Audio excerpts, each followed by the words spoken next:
how long did your kids, if any, keep crying and talking about dad? So that was a difficult period of time for me. My kids were young. My son was 6, and my youngest baby, he was 18 months. So he was just beginning to say daddy. And my 6-year-old was daddy's shadow. Like everywhere, everything was all about daddy, and buy food, lady, I'm going with daddy. So when he was gone, it was extremely difficult for me to hear them every time they got mad at me, or every time they couldn't have something, or every time they were just genuinely sad, cry for daddy. Justin used to do it all the time. My 6-year-old, he would actually throw tantrums and be like, I don't want you, I want daddy. And something that I had to learn the hard way, because I'm not a counselor. I didn't know these things until he got a counselor, was that children are literal. They are not trying to hurt your feelings. They don't mean to hurt you when they say things. When they say things like, I don't want you, I want daddy, it's not that they don't want you, don't love you, and prefer daddy. It's that right now, in their tiny little, hearts and their little tiny bodies and their growing brain, this is the literal iteration of what they want. It's like saying, I don't want sherbet, I want ice cream. I have this craving for ice cream. Like, I don't want sherbet to go slink off into the darkness and never come back. At this moment, I just want ice cream. So, pile that on top of whatever stress, whatever sadness, whatever hurt, whatever frustration that they're feeling right now, and you have an emotional outburst that sounds extremely hurtful, like stab and turn the knife, to you, because you're all that's left, but, and you're all he has, but he chooses, or she chooses to say, I want mommy. Please try not to take it personally. Please know that this is his only way of emoting and letting out his pain. He's going to go through some things. And if you feel inadequate to buffer that pain, or to, to talk freely with him about it, or if he doesn't really seem to want to open up to you, a counselor might be a thing. Definitely I needed one for my son.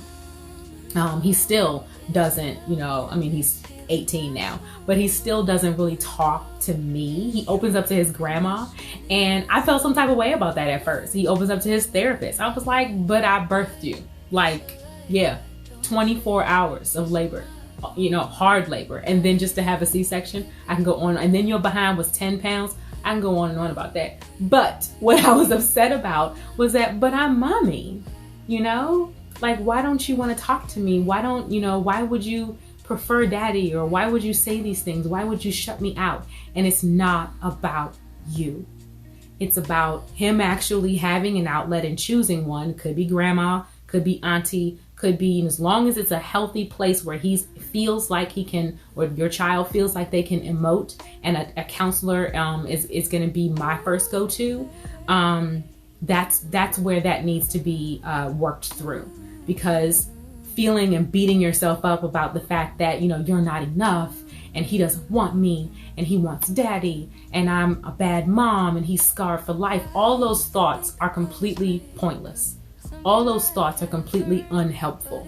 If you want to move forward in this situation and you want to grow from it, him too, then you have to learn not to take it personally, and you have to learn to be there for him in the best way you can, which is offering support that's better than anything you could come up with, because you're not a counselor, and that's not a fault. That's just a fact. So I would say during COVID times, there are plenty of online counselors. There are plenty of online child psychologists. And as a matter of fact, I don't know if this is how it works nationally, but I know here in Maryland, if your child is still seeing a pediatrician, you can ask the pediatrician, hey, please evaluate my kid about, this grief. It's recent or it's not recent, whatever the case. And if you feel like your evaluation as a physician says, yes, he needs some help, point me in a direction of somebody that's inside my insurance, please. That's their job. They are obligated to do that here in Maryland. Please ask in your state, your physician, your pediatrician, if that's what they can do. I would highly doubt that it's different, but you know, go ahead and inquire about that. They'll basically just fill out a sheet, and if they're too young, you know, you'll have an interview with that pediatrician, and after the appointment, they'll let you know, okay, so here's who we recommend, here's who's online, la la la la. Okay, so definitely look into that. To answer your question directly though, how long did they cry? Well, because they were in different stages, I basically got that mental abuse for about, I guess, until my youngest was about 5 or 6. Yeah. So I guess that's about 6 years. Yeah, about 6 years of, you know, trying not to take it personally, doing what I can to be that buffer, and providing the counselor was really helpful.